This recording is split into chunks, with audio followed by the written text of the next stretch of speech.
Welcome to the video on integral calculus.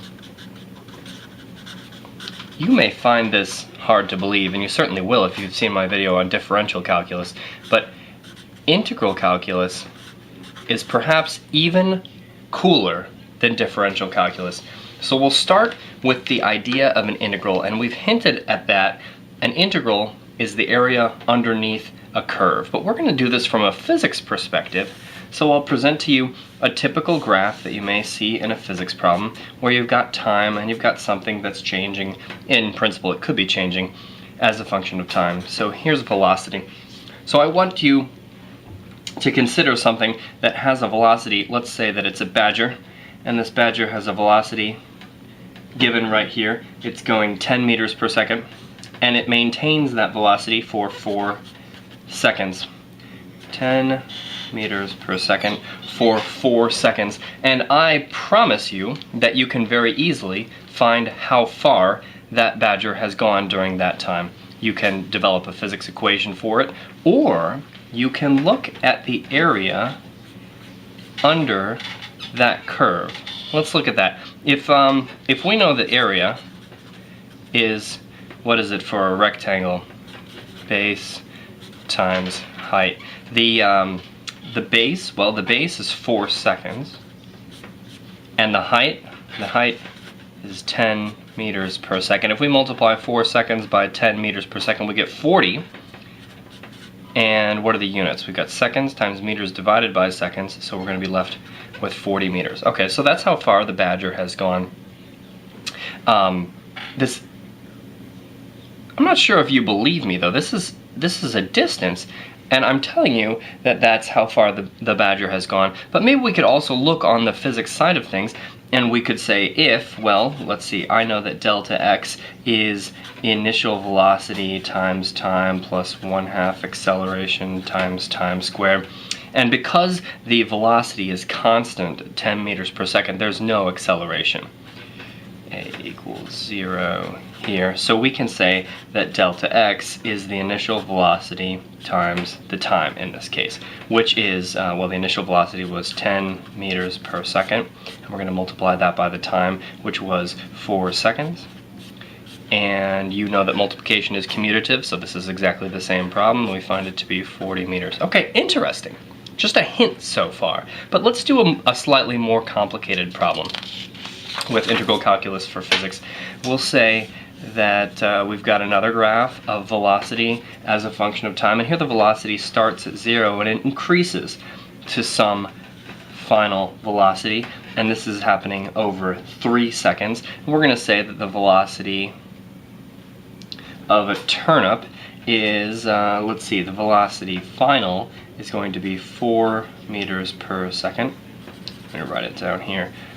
4 meters per second, and that happens over a 3-second period. So first, I'd like to do it the physics way, and that says that delta x, we can use this equation. We know that it's 1/2 the initial velocity plus the final velocity, and then we'll multiply that by the time. So that says that we've got to do 1/2 times 0 plus 4 meters per second, and we'll multiply that by the time over which this happened, which was 3 seconds. Do all this multiplication together, and we get 6 meters as the total distance. So we got 6 meters as how far this turnip went. Interestingly enough, let's investigate the area underneath that curve. If I wanted to find the area, I would point out to you that area of a triangle is 1/2 base times height. And that's going to be 1/2, let's see, the base is 3 seconds, and the height, well, the height is 4 meters per second. If we multiply 1/2 times, oh shoot, 6, and the units are meters. This is also interesting. And for a final problem that really, I think, drives this point home, we get just slightly more complicated. So let's take a final graph of velocity as a function of time. I'll give you some initial velocity up to some final velocity, and well, let's say that this is 2 meters per second is the initial velocity, and the final velocity is 3 meters per second. That's that value right there. And I guess this entire thing happens over 8 seconds. So if we're trying to find delta x, again, we know that delta x is 1/2 the, well, it's 1/2 the base, what 1/2 initial velocity plus final velocity, and that's equal to, let's see, 1/2, oh, times time, of course, and that's equal to 1/2 times the initial velocity is 2 meters per second. The final velocity is 3 meters per second, and then we have to multiply by time. Put all that stuff together. Of course, it's not time anymore, it's 8 seconds. If we multiply all that by 8 seconds, this is 5. We're going to multiply it by 8 to get 40.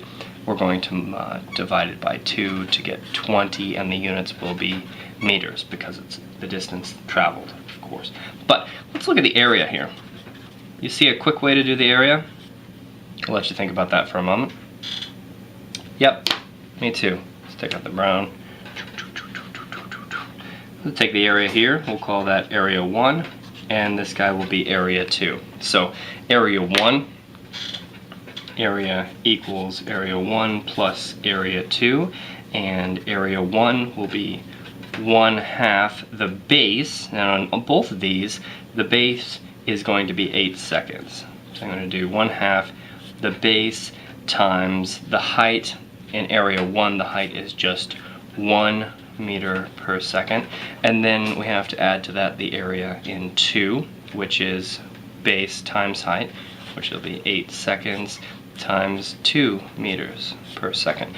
We put all this stuff together, we're going to get from this term 4 meters, and from this term 8 times 2, 16 meters, leading us to 20 meters. It turns out, I mean, this is hardly exactly justified, but it's certainly motivated to say that the area under the curve is really strongly related to the distance that's traveled.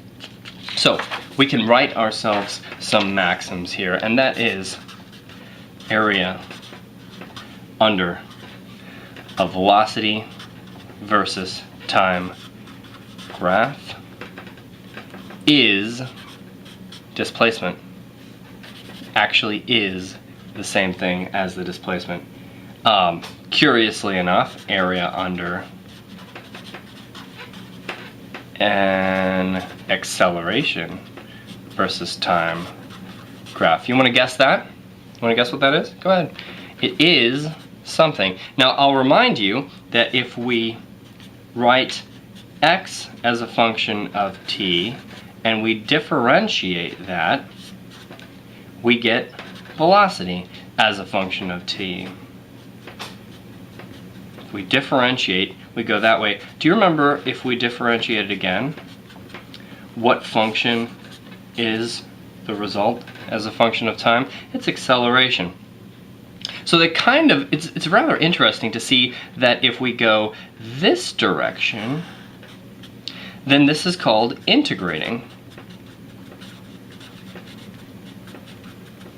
And if we go this direction, then that's again called integrating. So the area under an acceleration versus time graph is velocity. In fact, it's change in velocity. There's something very interesting happening with initial conditions. I haven't said anything about the initial conditions in x or the initial conditions in v, so we'll have to look at that in just a little bit.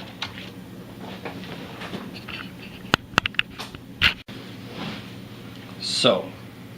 Yep. Sorry. Yeah, come on in. If I just draw graphs like this doesn't help you understand what's going on. I need to put something on these axes. So let's go back to our turnip thrown up into the air. It goes like that. And then we know that its velocity is positive, and it becomes 0, and it then goes negative. So it's 0 right here, positive at the beginning, and becomes very, very negative. And we can look at the slope of the velocity graph and see that the velocity graph is continuously decreasing, leading to an acceleration that's negative. And if this is truly a turnip, this is probably negative 9.81 meters per second squared. All right. Now, there's one more thing that I want to do about differentiation and integration, kind of to put it all together. I want to make the following statement. If you've got some function, let's say that position maybe depends on time, and if you integrate this, here's the way that we do integration. I'll explain what it is, why it is this soon. This is a large S, an elongated S for integration. And this dt, remember the d from derivatives, it's the same d that you've been used to. This dt says integrate over time. So this is a function position that depends on time. Obviously, position depends on time in physics, and we are integrating that function over time. If I take this integral and then, remember what this means? This means differentiate it. So I'm taking x, I'm integrating it, and then I'm differentiating it. It turns out that I get exactly x back again. This means that integrals and derivatives are inverses of each other. So this is the integral part, and this is the derivative part, and they are inverses. Let's put that in red. Those two operations are inverses of each other, which means they undo each other, much like squaring and screwing undo each other. So that's really huge. I guess my next step is to start giving you functions and asking you to predict their integrals.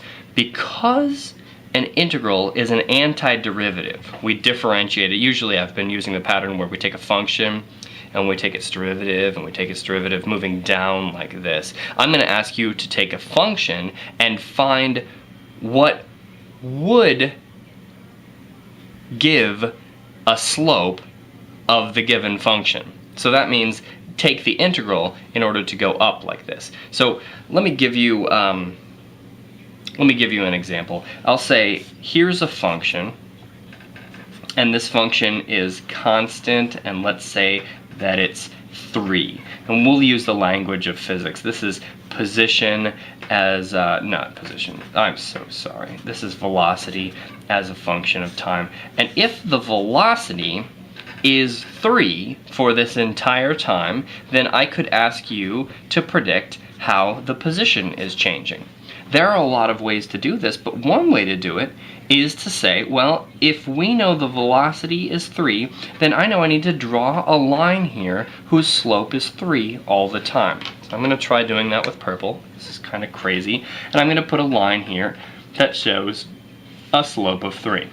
That's not exactly a slope of 3, it looks like a slope of 1. But you understand the idea. Ooh, what if I force it to be a slope of 3 by telling you that that's what it is?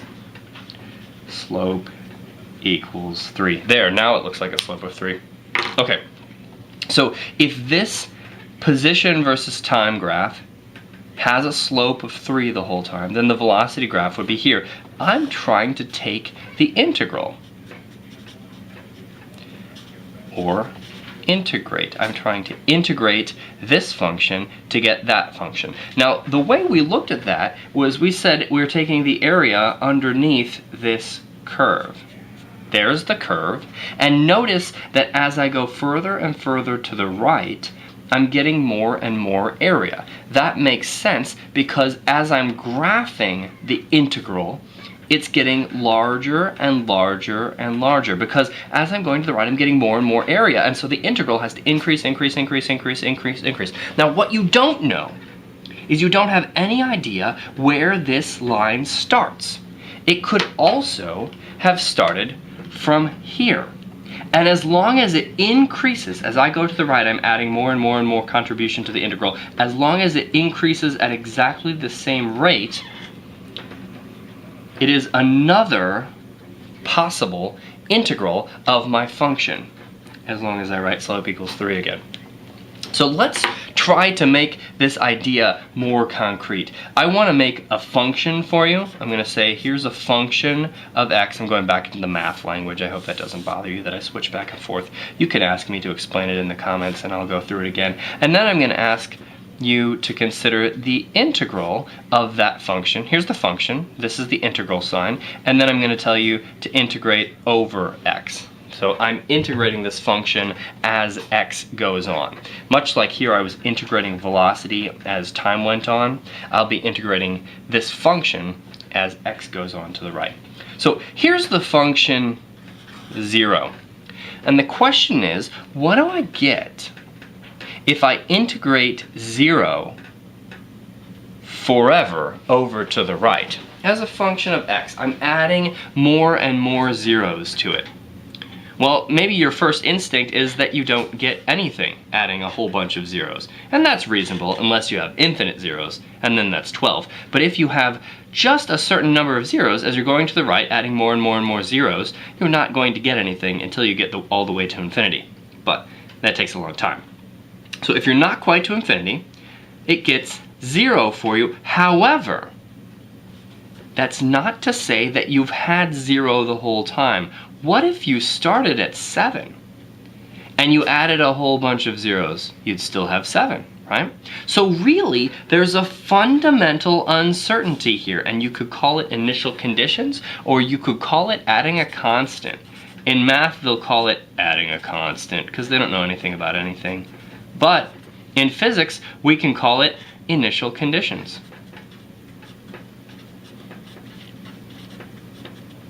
Because that's real.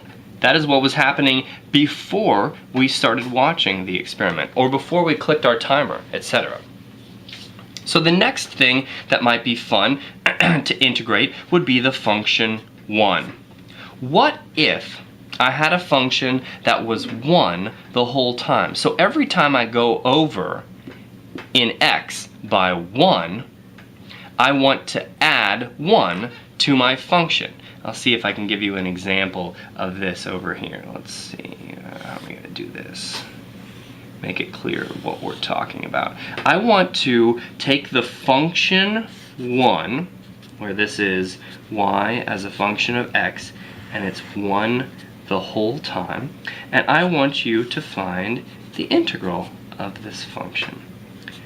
And trying to find the integral means that, well, let's see, if I'm adding 1 on all the time, let's shade in this area here. This is the area under the curve, and we're adding 1 every time we go over by 1. That means we're going to have a slope of, check it out, what's the slope?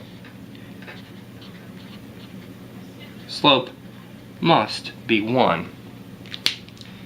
And what function has a slope of 1? Your favorite, y is x. So this is going to give us x. But there's a problem. It might not give us x, it might give us x plus 1. X plus 1. Or it might give us y is x plus 33.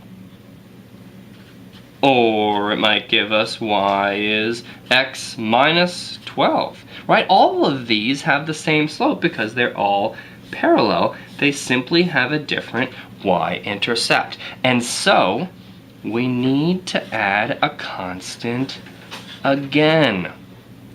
In fact, the initial conditions are going to be required every single time. If you're asking for an integral, you don't excuse me. You don't know the initial conditions. So let's make this a little bit more interesting. We've integrated 0, and we got 0 plus a constant. We've integrated 1, and we got x plus a constant. What if I integrate some constant? Let's call it d, maybe. If I integrate that constant, I'm just going to get a slope. I'll call your attention to this up here. I'm just going to get a slope of d times x plus a constant. I'm always going to have a constant. So clearly this value right here is the slope of this value right here. I guess that's a good check, because every time we look at this integral, we know that we should be able to differentiate it to get back over to here. So getting from that side to that side, we integrate, and getting from this side to that side, we differentiate. Because they're inverses of each other, we know that that should be able to go both directions. If I want to get x over here, what do I need to differentiate to get x as my result? Now you may be tempted to consider x squared, because you know when you differentiate it, we lose a power of x. Look here, as we're differentiating x plus c, the power of x was 1 here, and we lose a power of x, so we get x to the 0, which is equal to 1. So the x goes away. We're going to lose an x here, and so we're going to go to there, but this is not exactly right, because I'll remind you that this x squared differentiated is 2 times x. And then, of course, we have to add this c every time, right? So if I have a function 2x and I'm trying to find its integral, well, that's x squared plus c. But what if I just want the function x over here? I guess I can just divide both sides of this relationship by 2, and I'll find that the integral of x is x squared divided by 2. And again, I have to add a constant. Whoa, red line, this is getting a little bit messy in here. Clear that up. Okay, let's do another line. If I'm trying to find the integral of x squared, you want to guess? All right, guess.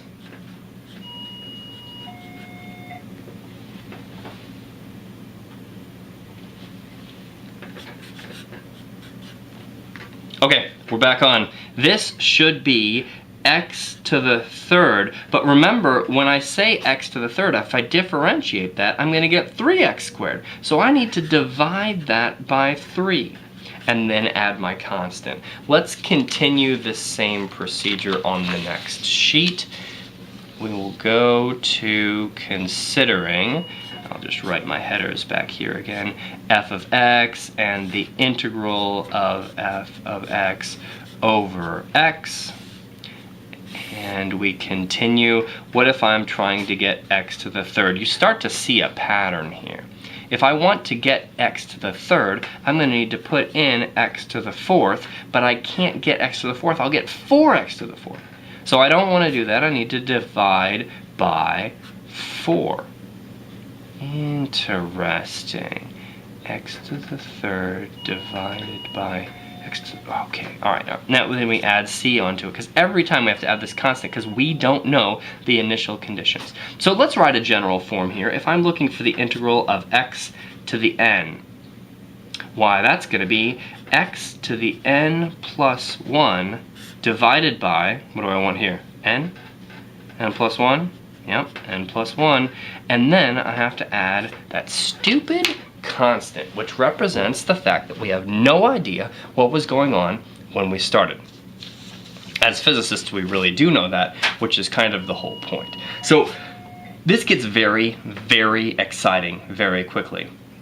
I want to put it into the physics language over here, and I want to derive for you something that has probably been bugging you since your first year of physics. And here it is.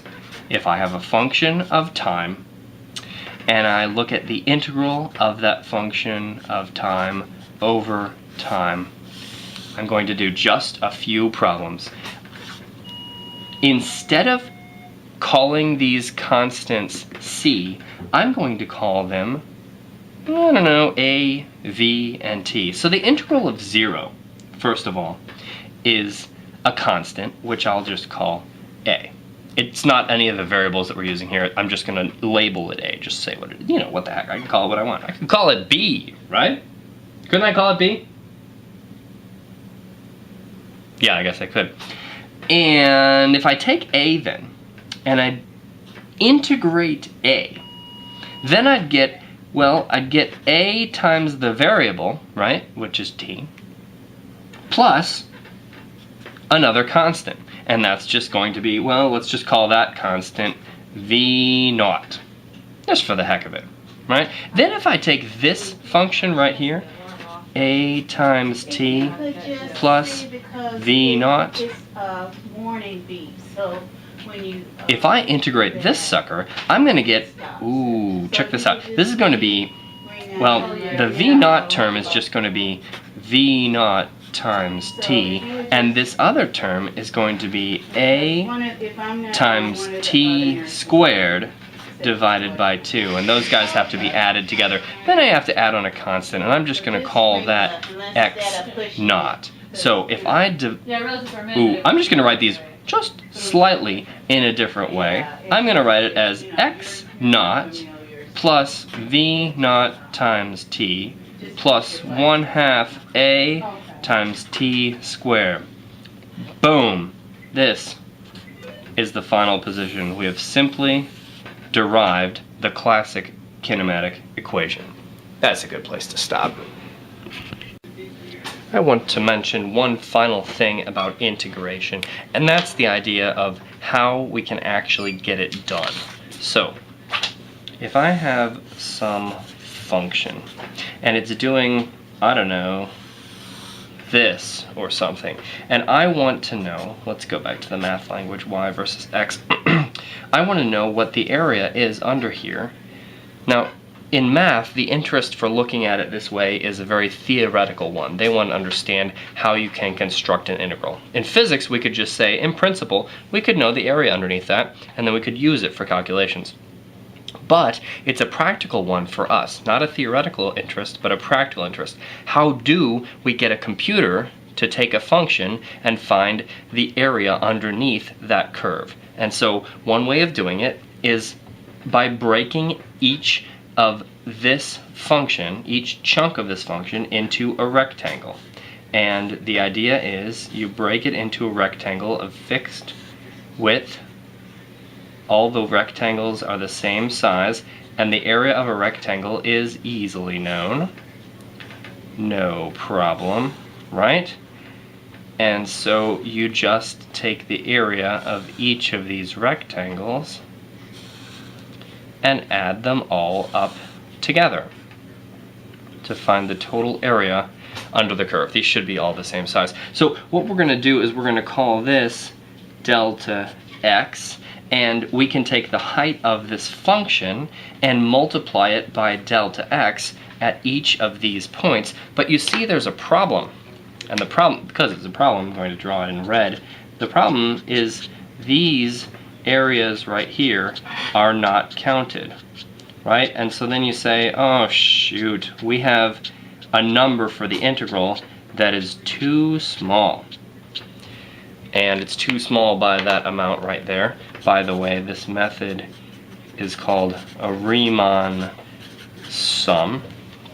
So we've got some error that's shown in red, but what if instead we take this function, and it looks something like that, I don't really care what, and then we make rectangles, but this time we make our rectangles and we measure from the right side of the interval rather than the left side of the interval. So the only remaining thing I wish to point out to you is that if we slice the curve area into very tiny intervals,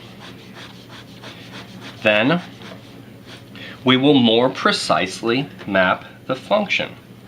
In fact, our friends in math tell us that the closer these intervals are together, the more accurately we can measure the integral. So, in math, they have a wonderful trick for this. They use limits to make sure that this interval goes to 0. They want the spacing to go to 0, but that means that we need to have, if the spacing actually reaches 0, how many of these intervals do we need to have, right? So we'd have to have infinite spacings, and each of them would have a space of 0 width. But we'll just multiply that by the height of the function. And that's what integration truly means. On a numerical level, if you program a computer, for instance, to do integration for you, you'll be taking each rectangle with a width of 0 and adding it to an infinite number of other rectangles that have each a width of 0, but the heights will all be mapped together. And in a computer, you will take a small width, and of course, the width of your area, the width of your rectangle, depends on how accurately you want to map the integral. And I've got a simulation I'll show you that allows you to play with changing widths in order to do integration. That's it for introduction to integration, and next up we'll do a practical video. How does integration and how does differentiation help us in physics? I know that delta x is initial velocity times time plus 1/2 acceleration times time squared. And because the velocity is constant at 10 meters per second, there's no acceleration. A equals 0 here. So we can say that delta x is the initial velocity times the time in this case, which is, well, the initial velocity was 10 meters per second.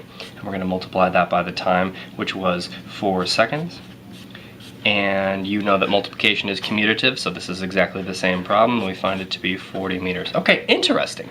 Just a hint so far. But let's do a slightly more complicated problem with integral calculus for physics. We'll say that we've got another graph of velocity as a function of time, and here the velocity starts at 0 and it increases to some final velocity, and this is happening over 3 seconds. And we're going to say that the velocity of a turnip is, let's see,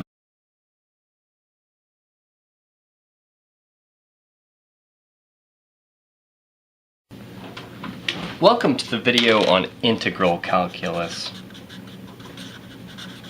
You may find this hard to believe, and you certainly will if you've seen my video on differential calculus, but integral calculus is perhaps even cooler than differential calculus.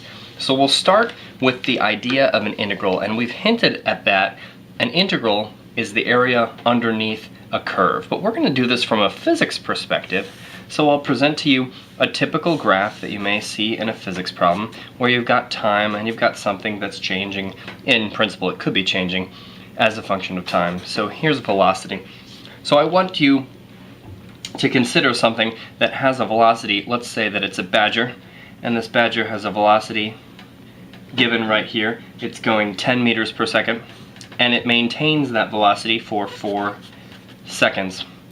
10 meters per second for 4 seconds, and I promise you that you can very easily find how far that badger has gone during that time. You can develop a physics equation for it, or you can look at the area under that curve. Let's look at that. If we know the area is, what is it for a rectangle? Base times height. The base, well, the base is 4 seconds, and the height is 10 meters per second. If we multiply 4 seconds by 10 meters per second, we get 40. And what are the units? We've got seconds times meters divided by seconds, so we're going to be left with 40 meters. Okay, so that's how far the badger has gone. I'm not sure if you believe me, though. This is a distance. And I'm telling you that that's how far the badger has gone. But maybe we could also look on the physics side of things, and we could say if, well, let's velocity final is going to be 4 meters per second. Let me write it down here. 4 meters per second. And that happens over a 3-second period. So first, I'd like to do it the physics way, and that says that delta x, we can use this equation. We know that it's 1/2 the initial velocity plus the final velocity, and then we'll multiply that by the time. So that says that we've got to do 1/2 times 0 plus 4 meters per second, and we'll multiply that by the time over which this happened, which was 3 seconds. Do all this multiplication together, and we get 6 meters as the total distance. So we got 6 meters as how far this turnip went. Interestingly enough, let's investigate the area underneath that curve. If I wanted to find the area, I would point out to you that area of a triangle is 1/2 base times height. And that's going to be 1/2, let's see, the base is 3 seconds, and the height, well, the height is 4 meters per second. If we multiply 1/2 times, oh shoot, 6, and the units are meters. This is also interesting. And for a final problem that really, I think, drives this point home, we get just slightly more complicated. So let's take a final graph of velocity as a function of time. I'll give you some initial velocity up to some final velocity, and well, let's say that this is 2 meters per second is the initial velocity, and the final velocity is 3 meters per second. That's that value right there. And I guess this entire thing happens over 8 seconds. So if we're trying to find